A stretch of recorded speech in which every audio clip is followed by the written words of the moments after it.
Welcome to the latest edition of Breakfast with Boyden, and I have a very special guest today. It's Birgit Burton, and Birgit is you have a few titles. The Executive Director of Foundation Relations with Georgia Tech. You are also the founder of AADO, African American Development Officers Network, and the chair-elect of AFP, the Association for Fundraising Professionals Global. Amazing. Yes. Welcome to Breakfast with Boyden. Thank you. Well, I'm one of these people who stumbled into fundraising, like many of my my friends and colleagues who've been in the profession as long as I. And so my degree is in media communications. I was actually, before that, going into musical theater. So I had aspirations of heading to Broadway. And I auditioned for the musical theater program at the State University of New York at Fredonia. And they accepted 15 freshmen in the musical theater program, and close to 1,000 auditioned for it. So I felt like I was headed in the right direction. I had studied voice classically for 8 years and piano and done dinner theater and so on and so forth. And I actually, Lisa, had an advisor who told me probably 3/4 of the way through my freshman year that I should consider another profession, and not because he didn't think I was talented. He said he thought I was incredibly talented. I made it into the program, but because I was Black. And he felt that he didn't think that it would be worth all of the effort I would have to put in to get roles, to be appreciated, my talent to be appreciated as a Black woman. And we're not talking, like 1920, this is 1980, right? And so I listened to him and I left, and I didn't know what I was going to do because that had been my focus. And so I changed my major to media communications, was planning to go into broadcast journalism. I stumbled upon the United Negro College Fund when I was doing an internship with an ad agency, and discovered that I had a passion for fundraising, and the rest is history. So I worked for the United Negro College Fund for 11 years. And at that time, they were hiring fundraisers of color, as long as you had a college degree, and they taught us fundraising. So in the mid to late 90s, I worked for UNCF and I learned fundraising. Excellent.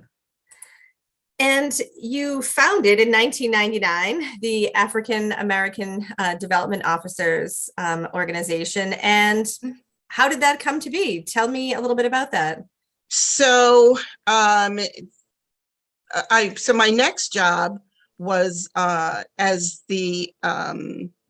director of development for Georgia Tech. And can you see my screen? Yes.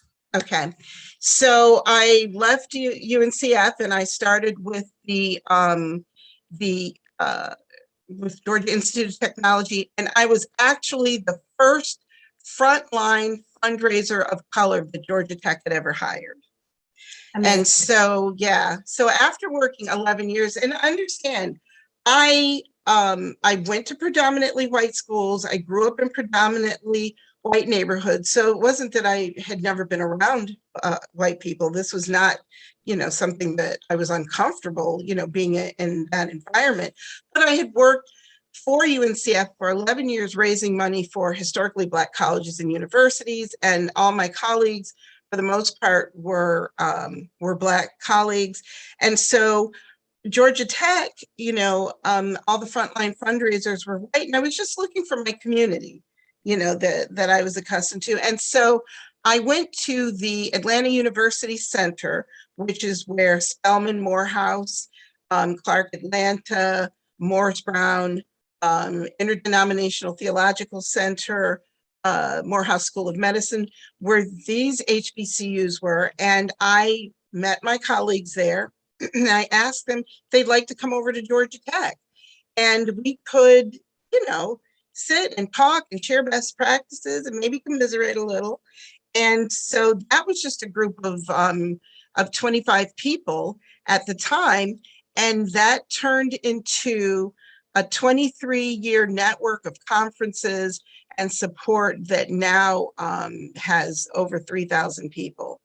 So we, over the 23 years, we have had conferences, we've done surveys, we have given awards, we have a Building Bridges Award, we've done partnerships with nonprofit organizations to provide pro bono consulting for them. It's been an incredible network. And I'm excited to say, going on 24 years, that the African American Development Officers Network, which again is 3,200 across the US, there's Canadian members, we have members in Alaska, has really grown into quite a network. And so I don't want to spend a lot of time on that because I know you want to talk about some real good meaty stuff about, how we, deal in this profession and as people of color. I do want those listening to know that AADO is an incredible network. We do have allies. So, I invite people to visit www. Do we still say that? www, because I do everything so old. I have an AOL you address. Can say that, that's fine. And my son says I'm old, like, Mom, nobody has AOL anymore.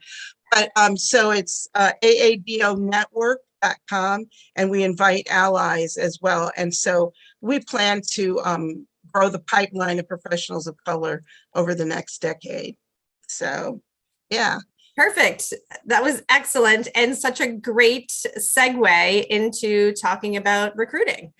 So, hiring managers and organizations are focused on diversity, equity, inclusion, and belonging more than anything.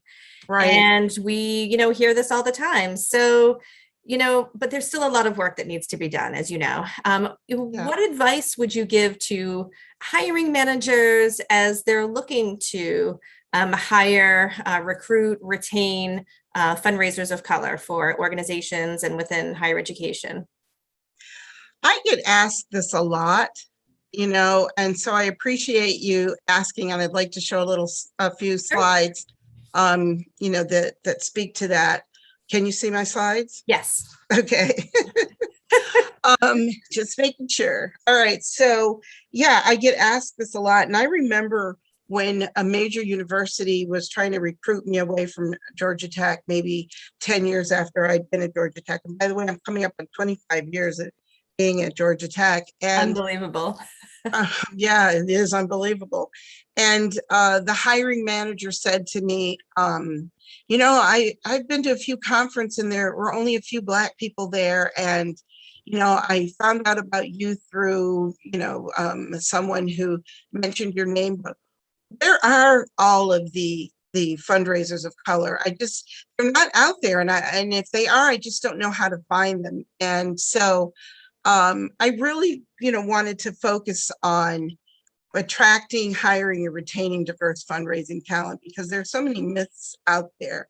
And so one of the things that we focus on is an organization's reputation, because I don't think oftentimes organizations sort of operate like they're in a silo, right, Lisa? It's like, okay, absolutely, we're over here doing our thing, and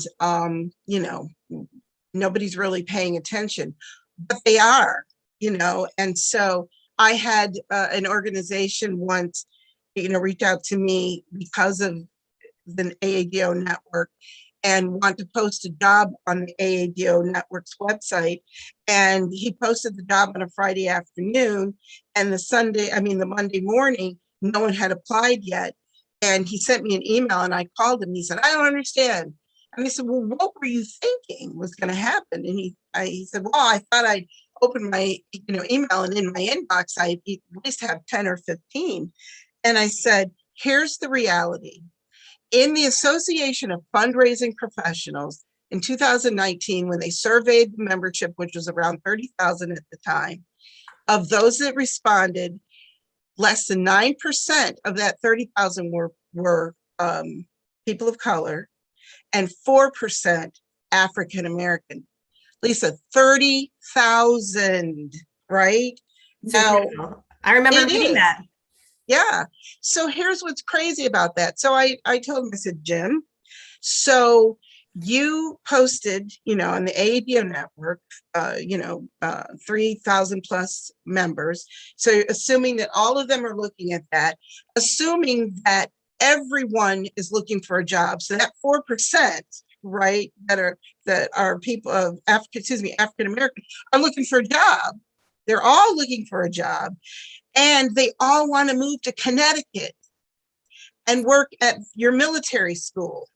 You know what I mean? So we have to be realistic and manage expectations. It's not just that people of color don't want to work for your organization. You have to be really realistic and think of the numbers. So how do your employees view your organization? Because I've learned oftentimes that many of them don't think that their organization is doing a good job of hiring diverse candidates. And then what's the reputation in the community? Are you well known? I've had organizations that I've never heard of before. I'm like, I've never heard of your organization. And so where are these jobs being posted?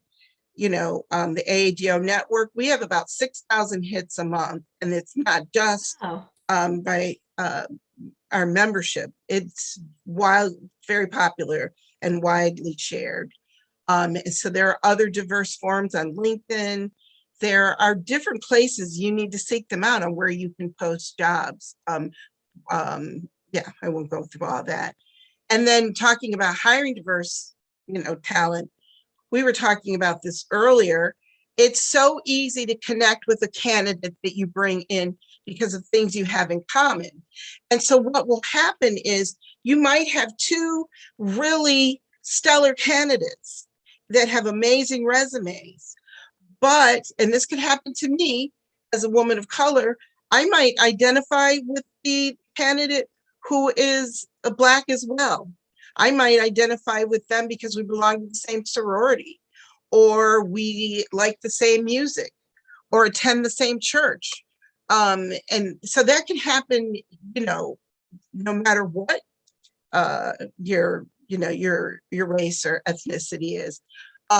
The things that you share that you feel when you're sharing them are those moments of, yes, oh, and we mistake that for a candidate's,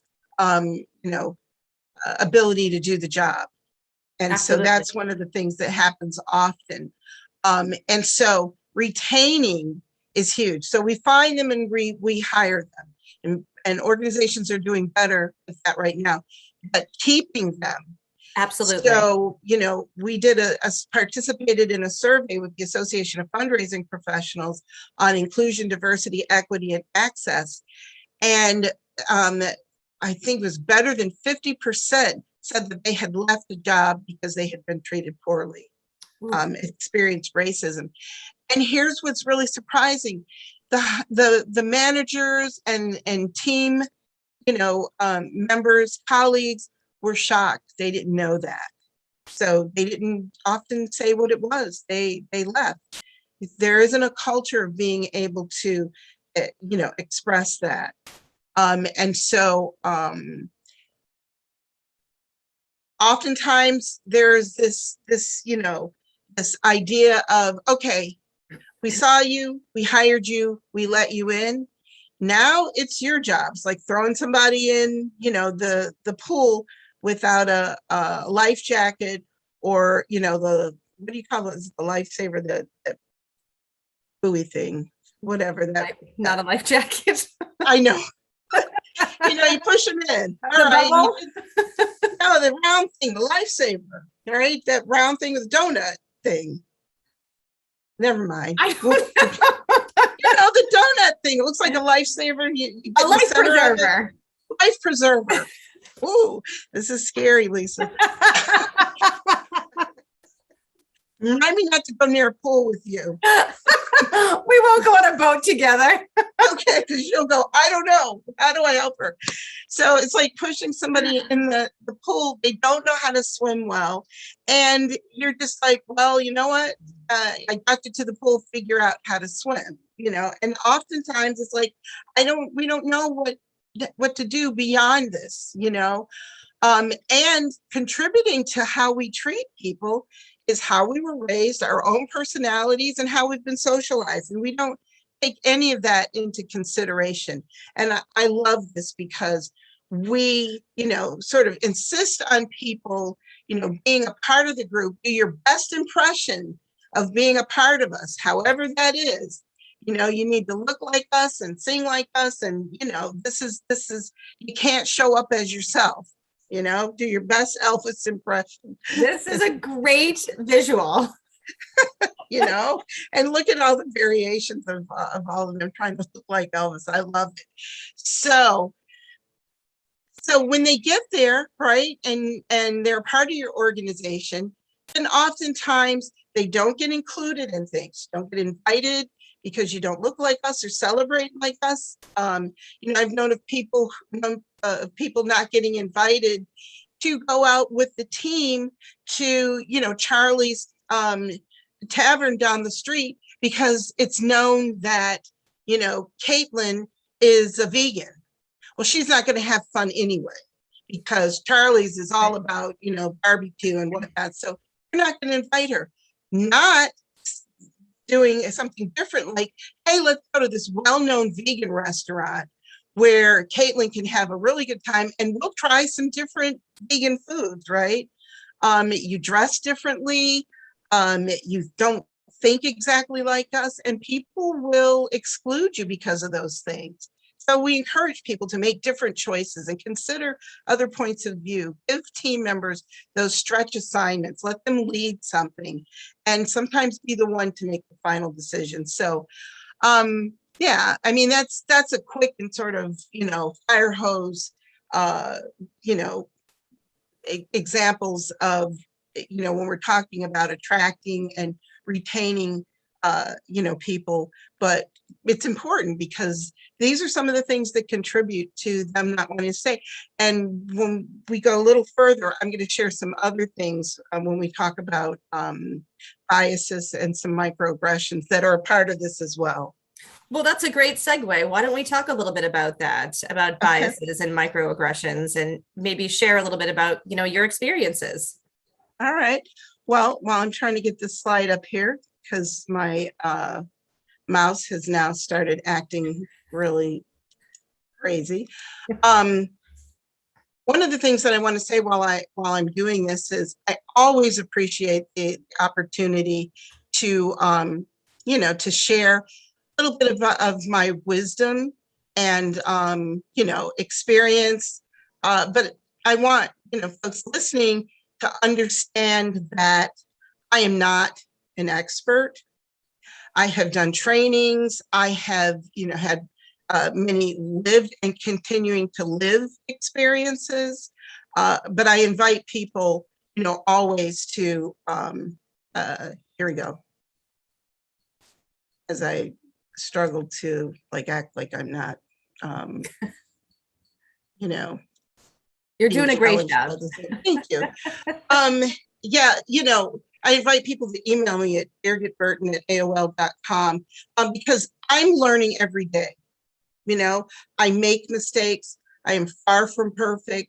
I am learning. And I've had people share, here's what my experience is. And I love to hear people's experiences because that's not my experience, as my experience might not be yours. And there might be things that we share. But one thing I know, and can you see the slide? Yes.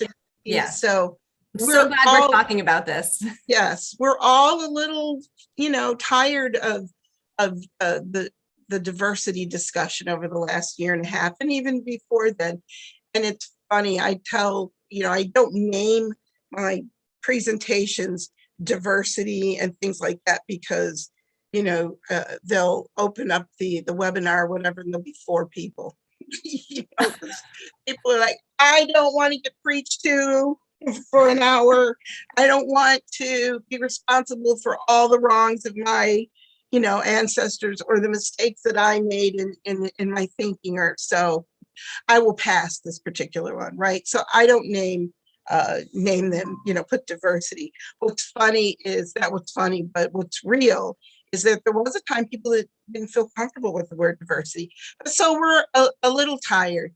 I love this twister box. I think this is from the 90s. And, we're talking about how do we engage everyone? And I love this twister game, which is about let's all have fun and mix it up, right? But the Black kids in the back holding the twister, Right. thing, and everybody else is playing. It's sort of like, the reality. So, the aha moments about what we are experiencing now. And I like to say this in simplest terms because, I'm reasonably intelligent. I don't know what my IQ is, but I've passed exams and I got through college, and I think I'm reasonably intelligent, but you can't throw a whole lot of deep definitions at me. I want to know in simplest terms, what are we talking about?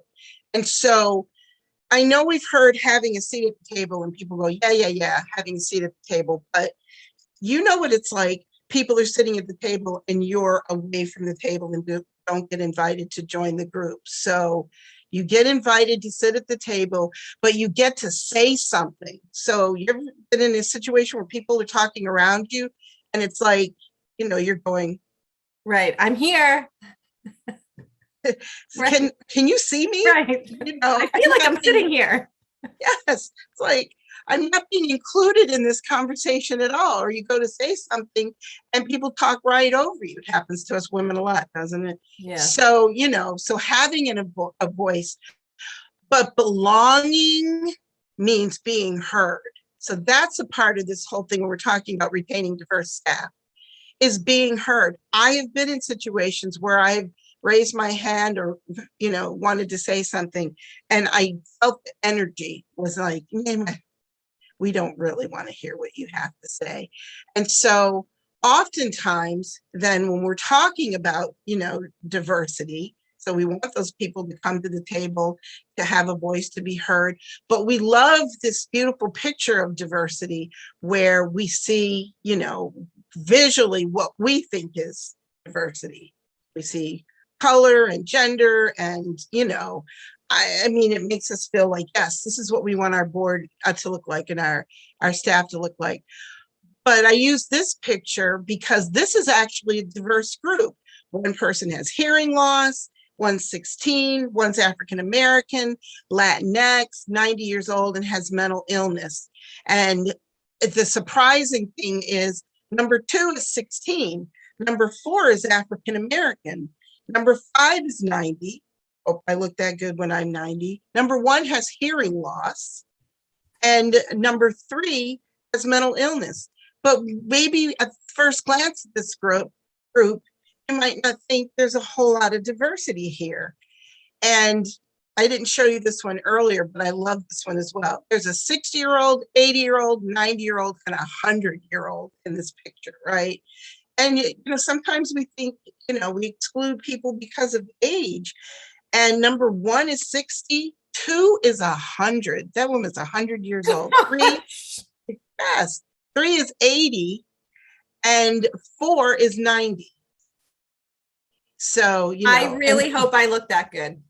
I mean, look at these women, right? You're beautiful. And then the next group, all of these, and I use this language when I talk about them, identify. They identify. So you can judge or you could question, but they identify, right?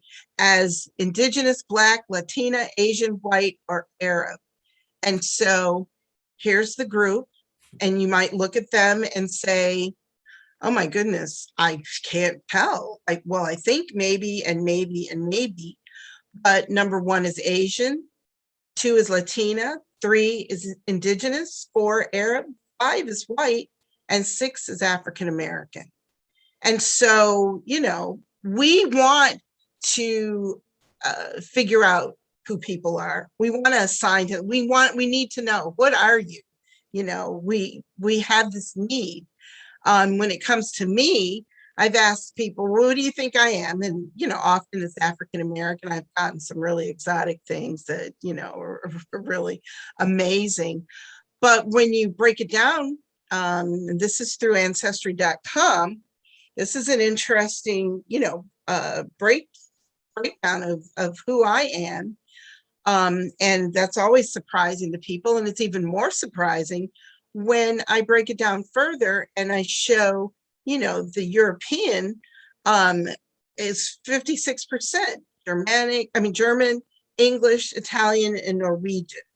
And so technically, based on the number, I'm white because 56% is European.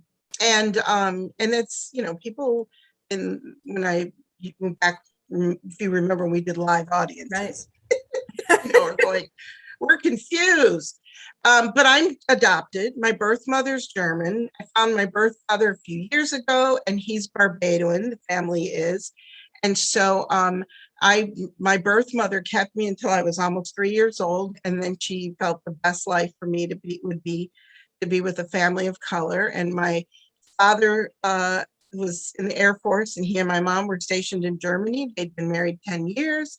And they didn't have any children, and they went to an adoption agency. And she knew that my mother wanted to give her child away. And so I spent one night in the orphanage, and the next day my parents got me and brought me to the US. And so this has been my life ever since. But technically, they refer to Barbadians in the New York City area, which is where my birth father and family live, as Bajans. They're called Bajans. And so I'm a German Bajan, but that's not on the, any applications or forms you complete. There's no, box for me to check. Oh, there I am, German Bajan. All right. It's either biracial or, African American, and I've identified all these years as African American. But my point, Lisa, in saying that is, we look at people, and we try to figure it out, and know what they bring. So when we're talking about biases, I love this story. I make no stories up; they're always true. And I love your stories. I love telling them. I love it. This is a true story. I was getting on a plane, one day, and the point of this is for everybody to understand that's listening that, it's not only a certain group of people that have biases. We all do. Some are unconscious. Some are, we're completely aware of, but they're all, rooted in what's sort of our experiences, what's familiar to us, and often what we fear. And so I was getting on this plane, and there was this woman with this, pilot's uniform on, and she was standing next to the pilot on the plane. I thought, how cute. This definitely must be National Take Our Kids to Work Day. And he brought his daughter. And she probably, wants to be a pilot like daddy, I love it. And so I got in my seat and we took off, and then he introduced her to all of us as his co-pilot. And I mean, I really wanted to look for the nearest exit. I was like, whoa, that woman was too young and too petite to handle this plane. And I am going to pray that nothing happens to the pilot. She has to take over, because what I saw, in my mind, was this little infant, steering this plane. And I wanted to see the 65-year-old white guy, right, who had a military career and he's flown commercially for 20 years, Captain Sully, who landed the plane on the Hudson River, right? Give me that one. That's what I want. And I realized, that this is what I think in many situations, and people do it often, and that's why we fear other races, or that's why we fear genders, or that's why we fear situations we find ourselves in, based on that. So I want to move into talking about microaggressions. Great.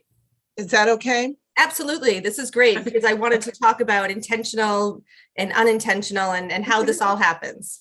Okay. What are our behaviors? Yeah. So, again, and I get asked about this, and people, are tired of hearing certain words like, bias and microaggressions and all those things. So I like to bring it down a level where we can really digest it and understand it, because this is what happens often with people in work settings where they are the diverse hire, and they don't feel comfortable, and people will be interviewed later and say, I have no idea what I did.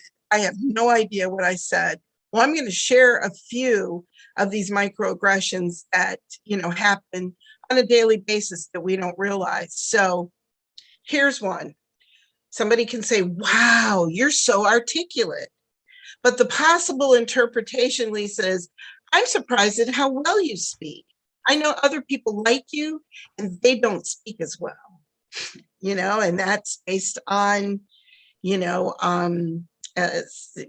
maybe some experience, some racist ideas that were put into our head. But here are some others. Your hair is so cool. Can I touch it? And that also, I could do a whole, workshop, 2-hour workshop. I have heard this so many times. Yeah, where that comes from. Absolutely. But it can be interpreted as, your hair is so different from mine, drawing uncomfortable attention to what is a normal part of someone else's life. And entering my personal space by touching my hair, is a throwback to a lesser, kinder time. There's no way I'm going to learn how to pronounce your name. I'm going to give you a nickname instead.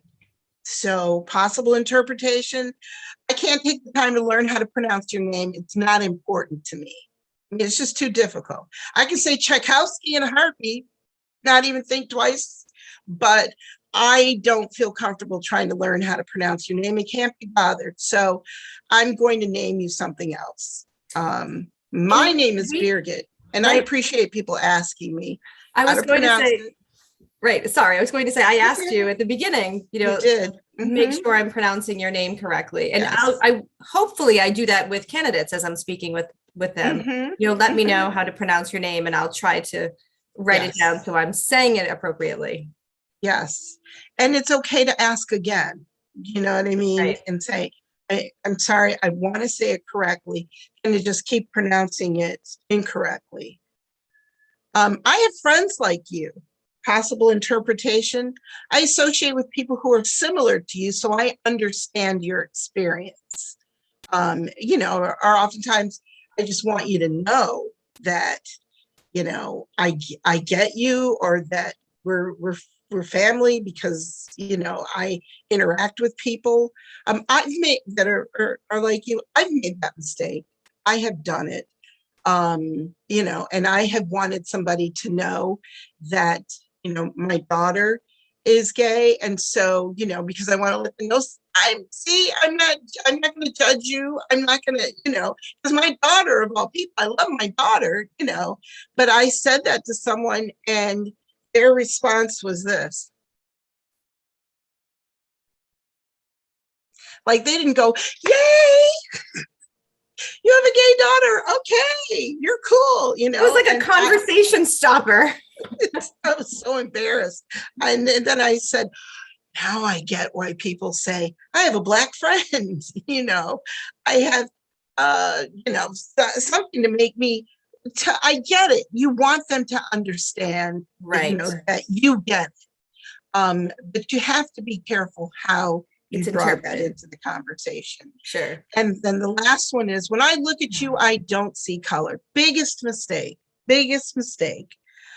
I don't see color. Your identity is unimportant, and so, people will often talk about white supremacy.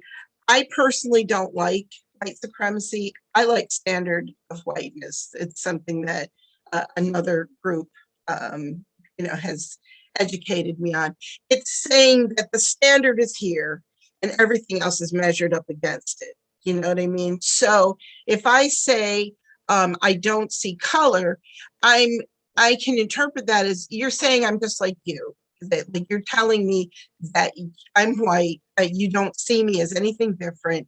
You embrace me and experience me as being just like you. I'm okay with being brown. I am perfectly fine with that. And so, and who I am. So it's not always the wisest thing. It's never the wisest. It's never wise to say, I don't see color. You can replace color with you. And then you understand why I don't see you. So, oh, I'm sorry. Get it. If you work hard, you can succeed like everyone else. If you don't succeed, you only have yourself to blame. So, and then I want to conclude this part with, we're learning more and more about phrases that we really can't use anymore. And I just did this at a symposium last week, and somebody got really upset with me, and they said, oh my goodness, we can't even open our mouths anymore. Well, the thing is, these didn't just become offensive comments. It's just that now we're really focused on them, and so that people can understand why. But the people who have been on the receiving end of hearing them or having them directed to them have always had a challenge with them. But there are a couple on here, Lisa, that we all are learning. So me too, Absolutely. included. So they worked me like a slave, which, listen, nobody in day-to-day work has been worked like a slave. There's Yeah. So just stop. Let's have a powwow. It's culturally insensitive. It's taking something that's very meaningful, for indigenous people and their culture, and turning it into our little short, brief meeting. Low man on the totem pole. Here's one that people are challenged with: master bedroom, master plan, all the masters, because it's master. I see, that they're changing it on real estate listings, and I've heard everything from main bedroom, central bedroom, different things. Or blacklist, tone deaf, blind leading the blind, and the one that I say at least 10 times a day, you guys. Now we're understanding that, it's sort of gender insensitive, that they're, it's really for, the male gender, but we all use it. So we just need to be aware, will we change it tomorrow? No, but we're learning to be a little bit more aware. We did an announcement. No, I just said absolutely. Yeah, we did, an announcement at AFP, Association of Fundraising Professionals International Conference. And that morning, in front of 4,000 people, this was 2 years ago, before the pandemic. Ladies and gentlemen, welcome to, and by that afternoon, we were saying, welcome everyone, because people reminded us, man. Absolutely. We see it in job descriptions, Yes. when it says, the, future director of development, he/she, and, Yes. we're constantly pulling those out to say they and their instead of, he/she. So yes. we see it. Yes. And so I want everybody to consider that you've had an experience of what it's like to be the only. So when we're talking about hiring someone and they're the only person of color on the team, think back to when you were in a situation where you were the only. And everybody's had one. And I've heard many stories, and it's not all about race. And so think about that and consider that you're not going to always remember who's in the room and how people might be offended. I asked a group of 150 people, how do you get into this building if you're in a wheelchair or on crutches? And nobody knew. Why? Because it didn't impact them. Yeah.